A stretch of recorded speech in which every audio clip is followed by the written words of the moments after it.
kejì mo kí gbogbo yín káàbọ̀ sí orí ìkànnì Aisha mo kí yín pé ẹ káàárọ̀ ẹ káàsán ẹ káalẹ́ ní gbogbo tẹ́ ẹ bá tẹ́ láǹfààní láti máa wò ìkànnì Aisha àjíjẹ ara yóò máa jẹ́ ọlọ́run ní fáìsàn ṣe gbogbo wa ojú tẹ̀ fún wò àti títẹ̀ fún wò ọ̀rọ̀ kò sì ní fọ́nà ṣe ẹ ṣeun. Aisha TV #1 Islamic channel jẹ́ ìkànnì tí ó wà fún oríṣiríṣi wáàsí àti ọ̀rọ̀ ẹ̀sìn látọ̀dọ̀ ọ̀pọ̀lọpọ̀ àwọn àfáà ńláńlá jàǹkàjàǹkà tí wọ́n mọ̀ máa ṣàlàyé ọ̀rọ̀ nípa ẹ̀sìn wa. Ní báyìí ẹ bá mi subscribe sórí Aisha TV kí ẹ lè máa jẹ ọ̀pọ̀lọpọ̀ gbádùn àwọn fídíò tá a lọ fi síbẹ̀ lónìí ọ̀rọ̀. Ẹ bá mi like kí ẹ sì bá mi subscribe, ẹ bá mi share kí ẹ bá mi comment sórí àwọn fídíò ìṣẹ̀lẹ̀ ẹ̀ẹ́dẹ̀ẹ́dẹ̀ sí. àwọn kan ní anabuwa Muhammad anabi fẹ́ ìyá ńlá wa Aisha ní ọdún 6 ó sì wọlé tọ̀ ní ọdún 9. Kíni ìwà ń bẹ nínú nǹkan máa ń lò against ẹ anabi wọ́n fi ń pe anabi lóṣì ná inú eléyìí nísìnyí inú common law tá à ń lò Nàìjíríà child abuse lápè child abuse ní ó ní iye ẹ̀wọ̀n rẹ̀ wọ́n fi ń ṣàfihàn sọ́dọ̀ anabi ipá anabi fẹ́ Aisha ní ọmọ ọdún 6 ó sì wọlé tọ̀ ní ọdún 9 yàrá yìí rí bẹ́ẹ̀. Naam.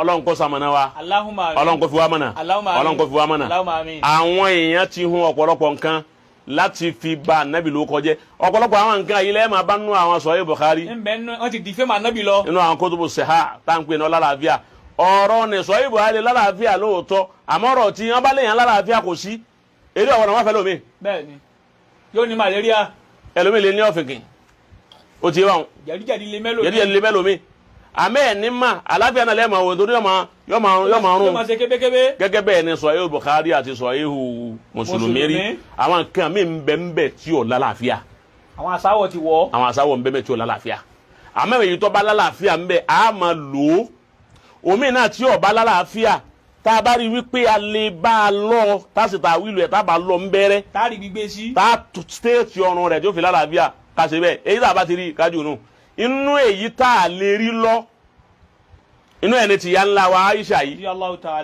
torí wọ́n fẹ́ lọ wípé Aisha tètè wú níbi àwọn alárúbáwá wọ́n ètè máa wú kò sí bí ọmọ ṣe lè wò ó wú tó báyẹ pé ọdún 9 age láwa ní ó ń sí Ọlọ́run bá nábì ti tóni sallallahu alayhi wa sallam wà lè fẹ́ ọmọ àkọ́fẹ́yàwó ànábì tó fẹ́ ojú ànábì lọ. bẹ́ẹ̀ni bàbá yálà wa Khadija gba ọdún 15 lọ́wọ́ ànábì Muhammad ó ti bá wọn kọ́ wá jẹ́ pé ìyàwó ẹlẹ́ẹ̀kejì tí ó wà pé àyàbẹ̀lẹ̀ kẹta tí ó fẹ́ torí ńgbà tá ànábì fẹ́ Khadija tán tádìjà kú tán ànábì tún fẹ́ Sauda kó tó kan Aisha káwá pé ìyá ńlá wa Aisha yìí ni ànábì ó tún wá ní ọdún 9 lókù tó òun jábàlẹ̀ ẹ̀ kíní yẹn ìbanilórúkọ jẹ́ ni fún sí Ọlọ́run kọ́dà bẹ́yàn bá tún kà tíyàn bá tún sọ yóò tún máa pààyàn lẹ́kùn wípé wọ́n kọ ilé yìí kalẹ̀ àwọn tí ń bá ṣe ń kàtírà ó tún máa wá kà ẹni bá wá kàtírà tí ó bá wá lọ jìndò kọ́ lọ wá nǹkan míì wípé ǹjẹ́ àtúndì nǹkan míì tí wọ́n kọ táfi máa pélé yìí bàbá wà mí lọ tá a bá rí míì rárá láìsí àwọn wípé ìjó òtọ́ ni àbírọ́ ni àmọ́ pọ̀lọpọ̀ àwọn èèyàn wá míì ẹyọ kan tán mú lọ́wọ́ òun náà ni wọ́n ń tẹ̀lé ẹni ọba yìí ti ṣerú nǹkan báwọn child abuse ni wọ́n pè wọ́n wá pẹ̀lú ẹni bẹ́ẹ̀ ni humanizer ó ti yé humanizer ò sínú tí Ọlọ́run fi ròyìn àwọn ànábì rẹ̀ àwọn ànábì Ọlọ́run pé màṣùmùn ni wọ́n ṣèyítánì ò ní lò wọ́n dépò tí wọ́n ṣe nǹkan míì táyọ̀ máa fi bu wọn lẹ́yìn rẹ̀ ànábì ò ní nǹkan kan tá a lè fi bu nú gbogbo nǹkan ẹ̀ láti gbà tá a ti bí títí tó fi kú kò ní nǹkan kan tí ẹnìkan lè rí sọ sí la wípé mistake rẹ̀ rí àbí nǹkan tó ṣe tí ọ̀dà rẹ̀ òun lọ́pàá tó yẹ kí wọ́n bá ṣe kinní kan ayé àsáré máa ń sọ̀ kalẹ̀ pé má ṣe báyìí àwọn lima ansin talahun afallahu anka lima ansin talahun èyí ti tó yọ̀ǹda fún wa tó jẹ́ wọ́n tẹ̀lé ọlọ́gun tó wọn lọ́ọ̀rẹ́ àwọn náà oníkọ́ máa sinmi èyí tó ṣe bẹ́ẹ̀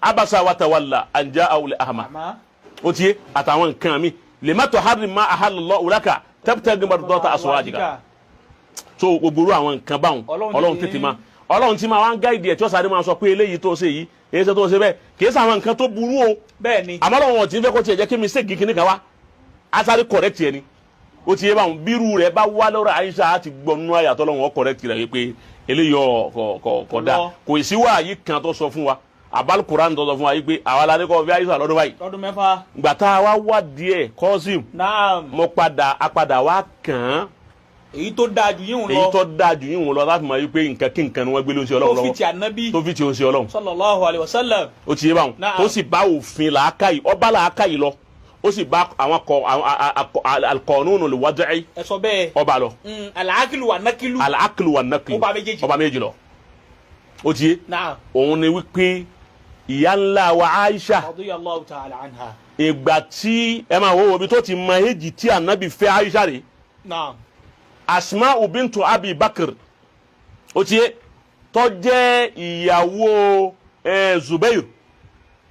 Zubair bunu Awam ìyàwó ẹ̀ òun ni Asma'u bintu Abi Bakr òun ló bí Abdullah ibn Zubair ó ti yé Asma'u yẹn ọdọ́ tá ànábì ń kó Mákà tí ń ṣe ìyá lọ Madina Asma'u ń bẹ ní age of 27 years níjọ́ náà lọ́dún náà ibi tẹ́ ti mánu wípé ọ̀rọ̀ yípa nábì fi Aisha lọ ọdún mẹ́fà wọ́n fà wá wọlé tọ̀ lọ́dún mẹ́sàn-án ká yọ kú inú ọ̀rọ̀ tá a máa sọ kódà bí yẹn bá ń sọrú rẹ̀ àbá ó súnmọ́ kí ọlọ́run ọmọ gba irun àtàwé rẹ̀ níwájú inú ọlọ́run torí ń parọ́ mú sí ọlọ́run wa man yushakkiki ar-rasul min ba'di ma tabayyana lahumul huda wa yattabi ghayra sabilil mu'minin nuwallihi man tawalla jahannama wa sa'at masira gbogbo ntọ́ bá wò lè ṣe ń ṣe tó o bá ń sọ pé ànábì fẹ́ Aisha ọjà balẹ̀ Aisha lọ́dún mẹ́sàn-án ó lè pàdé àánú ọ̀dọ̀ ọlọ́run ó ti yé èyí tó jẹ́ òtítọ́ èyí ń irọ́ nìyí èyí tó wájú òtítọ́ rẹ̀ Asma'u ń bẹ ní 27 years lọ́dún tá ànábì fẹ́ jáde kúrò ní Maka lọ sí Madina 27 years lọ́wọ́ ẹ mọ lọ́wọ́ báwọn. ọwọ́ àgbà ọdún mẹ́wàá lọ́wọ́ yẹn ńlá wa Aisha. ẹ̀yọ̀ ọdún mẹ́wàá kúrò ní 27 years. ó kù 19. 19 bó. 27. ọ tẹ̀lé mi mọ́ ni. 20 káyọ̀ mẹ́wàá kúrò ní 27. ó kù 17. ó kù 17. 17 mẹ́tàdínlógún ló kù. Ànábì wá dé Madina ọdún kejì ọdún kan pé ń pọ́dún kan tó dé Madina tí ń jọ́dún kejì rẹ̀ lọ́yẹ̀sẹ̀ fẹ́ Aisha ẹ fi ọdún kan kún 17. ó jẹ́ 18. 18 years l'Ànábì fẹ́ Aisha. sallallahu alayhi wa sallam. Ànábì fẹ́ yà ńlá wa Aisha ní 18 years. ó fẹ́ Aisha ní 18 years. ọmọ ọdún méjìlélógún. ìgbà wọn láyẹ̀sẹ̀ wá sọ pé àwọn ọmọ alárúbá máa wú ọmọ 18 years nígbà wọn yóò tó wá máa tọmọ 30 years. yóò ti ṣe dáadáa. yóò ti ṣe dáadáa. kọ́dà 18 years ti wá ń yà yín náà. ó ti. wọ́n ti lọ. torí èrò òfin Nàìjíríà gbọ́dọ̀ lé ọmọ 18 years kó wá níbo ló ti gbóyún wá. kò sí. wọ́n sì lọ lé ọkọ kẹ́ wọ́n lẹ́kọ̀ọ́ lọ́kọ̀ mú bàbá rẹ̀. gbogbo nǹkan tó wà lábẹ́ òfin Nàìjíríà tó bá ti kọjá 18 you can do and undo. o free. so ti get báyìí. Asma'u bintu Abubakri ó ju ìyálàwà Aisha lọ lọ́dún mẹ́wàá. ó sì jẹ́ 27 years l'Ànábì kúrò ní Madina lọ Mákà lọ sí Madina. ó wá pọ́dún kan gẹ́gẹ́. Ànábì fẹ́ Aisha. ń jẹ́ pé Aisha ọmọ jẹ́ 18 years. Asma'u ọmọ jẹ́ 28 years. ẹ̀rí rèé wípé ìyálàwà Aisha anabuwa Muhammad dànù pa Ànábì fẹ́ Aisha lọ́mọdún mẹ́fà. ó wọlé tọ̀ lọ́dún mẹ́sàn-án dànù. anabuwa Muhammad fẹ́ ìyálàwà Aisha ní ọmọ ọdún méjìdínlógún. ìtọ́lọ́nu èyí wọn ni gbogbo tí ń jẹ́ mùsùlùmí ayé lẹ́ẹ̀ma mú lọ́wọ́ lẹ́ẹ̀ma fi fún wa àwọn tí ń bá ń bí wípé èyí ṣe tá Ànábì yín fẹ́ Aisha ní ọdún mẹ́sàn-án ẹ wá sọ fún wọn pé kò rí bẹ́ẹ̀ ẹ fún wọn lẹ́rìí eléyìí tí mo fún yín yìí. Masha Allah. bó wọn náà bá sì gbìyànjú wọ́n tọ́jà àfa ni wọ́n náà. wọ́n náà ọ̀n sọ pé ọ̀nì jìnnà. wọ́n náà wá tíra ọlọ́lẹ̀ kan eléyìí tí. àwí. ọlọ́lẹ̀ kan eléyìí tí àwí rẹ̀. àfa tí ó bá tiẹ̀ yóò bá takò wá sóun náà lè fọmọ rẹ̀ obìnrin ọdún mẹ́fà. wọ́n fi lọ́kọ torí ọdún lè dìjà wáwọn ẹsẹ̀ pé o sì lónìí kẹsàn ọdún mẹ́sàn-án lọ́fẹ̀ẹ́ o sì lọ nífẹ̀ẹ́ Ànábì Muhammad definitely o nífẹ̀ẹ́ Ànábì torí ntí ọmọ bú Ànábì lọ ń sọ jáde lẹ́nu tó ìjẹ́ pé kò rí bẹ́ẹ̀ irọ́ ni. bó la ṣe hun ìhun kún hun lérí ohun sí Ọlọ́run. dànù látòní. dànù. pa Ànábì ìfẹ́ lọ́dún mẹ́fà o. wàá mú tuntun eléyìí ní o wọlé tọ̀ lọ́dún mẹ́sàn-án. o tó léyìí lọ́wọ́ òun ni ọmú. so bí o ti rí nù. akramakumullah. eléyìí tí ó á kù tọ kọ́nsálẹ̀. baba. ẹ fún mi lọ́jọ́ kan. ó kẹnu. ẹ fún mi lọ́jọ́ kan. òun ni ọ̀rọ̀ alukur'an. tọ kọ sísàlẹ̀. ẹ ń bẹ nínú ẹ baba. wípé ìbéèrè mẹ́ta iná lọ́kọ́ bẹ́ẹ̀. odidi ni. alákọ̀ọ́kọ́ ó ní alukur'an. ìjẹ́ èdè Lárúbáwá lọ́lọ́run fi sọ kalẹ̀ àbí èsè èdè Lárúbáwá. èdè wo lọ́lọ́run fi sọ kalẹ̀ fún Ànábì Muhammad kó tó di èdè Lárúbáwá. ó ti yé. naam. ọ̀kan nù. alákọ̀ọ́kọ́ nù. ẹlẹ́ẹ̀kejì èdè tí a máa sọ lálìjánná. èdè wo la sọ lálìjánná. èdè wo la sọ lálìjánná. èdè ẹlẹ́ẹ̀kẹta èdè wo ni àwọn ará. inú sàárè. bàbá dénú sàré. ni wọ́n máa sọ. èdè o làwọn màláíkà máa fi bá wa sọ̀rọ̀. wọ́n máa bá wa sọ̀rọ̀. àwọn máa fi dáhùn. ó di mẹ́ta. ó di mẹ́ta. ẹlẹ́ẹ̀kẹrin ló wá pé ọ̀rọ̀ Isra wal Mi'raj. ìjà nàbì rí Ọlọ́run sóhun àtọ́lọ́hun jọ dúró báyìí àbóhun àtọ́lọ́hun ọjọ́ dúró báyìí. ìbéèrè mẹ́rẹ̀ ni tó kọ́ mi. wọ́n wá gbé yín wá má lónìí yọ̀ǹda mi. báyìí lónìí. ẹ mú ọjọ́ míì fún mi pẹ̀lú ògo Ọlọ́run Ọlọ́run ó sì bá wa yóò bá wa yanjú rẹ̀. a yan méjì. pẹ̀lú ògo Ọlọ́run bá wa yanjú ẹ̀. Ọlọ́run jẹ́ àríyìn fẹ́. torí pé àná Muhammad sallallahu alaihi wasallam ìjọ wọn àtọ́lọ́hun jọ dúró. sọ̀rọ̀ lọ́hùn. yóò ti bá wọn kà máa kọ́ ọba Kawsayni àwọn Adna òun Dubai Ọlọ́run náà ti Dubai Ọlọ́run wa ń bá sọ̀rọ̀ òun náà ń bá. ayàtà àríwùn láti wà confused. Ọlọ́run sọ̀rọ̀ gbogbo ẹ̀ pẹ̀lú ògo Ọlọ́run wọ̀nyẹn fún wa.